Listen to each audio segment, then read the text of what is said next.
খাও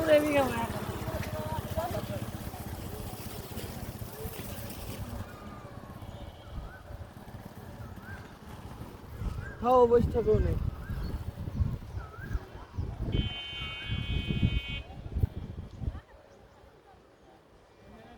খাও রে বাস খাও বলে টানতে ধরে রাখ আমরা মাথা সাথে ধরে টানতে না আমরা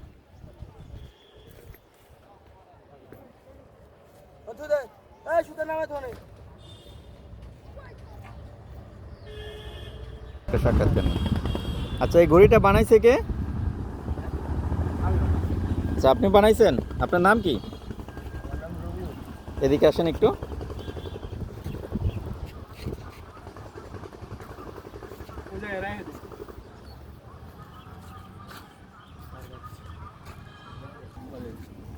আমাদের এই ঘড়িটি বানিয়েছে রবিউল ভাই। তো রবিউল ভাই, আপনার এই ঘড়িটার নাম কি? ড্রাগন ঘড়ি। ড্রাগন ঘড়ি। হ্যাঁ। আপনি এটা কতদিন বানাইতে কতদিন লাগছে? 2-3 দিন লাগছে। 2-3 দিন লাগছে না? হ্যাঁ। আচ্ছা, এটা বানাইতে কত টাকা খরচ হয়? কি কি লাগে এটা বানাইতে? টাকা বলতে 700-800 টাকা যায়। 700-800 টাকা যায়। পলিথিন তারপরে সুতলি। আচ্ছা আচ্ছা। তো এই ঘড়িটা প্রথম আপনি বানানোর অনুপ্রেরণা কোত্থেকে পাইলেন? এমনি ইউটিউবে দেখছি তারপরে বানাই। আচ্ছা, ইউটিউব দেখে বানাইছেন। আচ্ছা, তো এখানে কয়দিন উড়াইতে পারছেন এই ঘড়িটা? আজকে উড়াইছি সকালে আবার আজকে এই ঘড়িটা উড়ানো হয়েছে সকালবেলা। আমরা একটু ঘড়িটা দেখি, আপনি একটু এই মুখটা একটু উপরের দিকে উঠায় দেখান আমাদেরকে। এই যে এটা একদম ড্রাগনের মতো দেখতে, এই জন্য এই ঘড়ির নাম হচ্ছে ড্রাগন। বেশ দীর্ঘ আমরা দেখতে পাচ্ছি ঘড়িটা ওই পর্যন্ত। আমরা এখন ঘড়িটা ওড়া বেশে দেখি পর্যাপ্ত বাতাস পাওয়া যায় কিনা। বাতাস পেলে ঘড়িটি উড়ানো যাবে। এই তো ঘড়িটি উঠছে, দেখা যাক।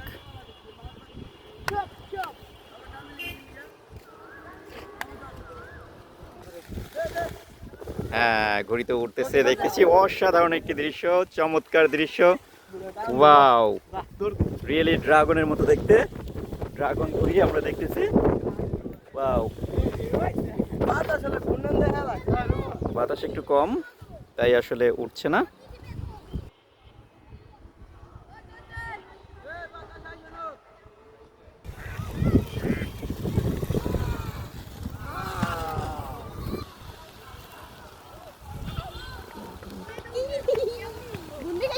জোরে টান দাও, টান দাও।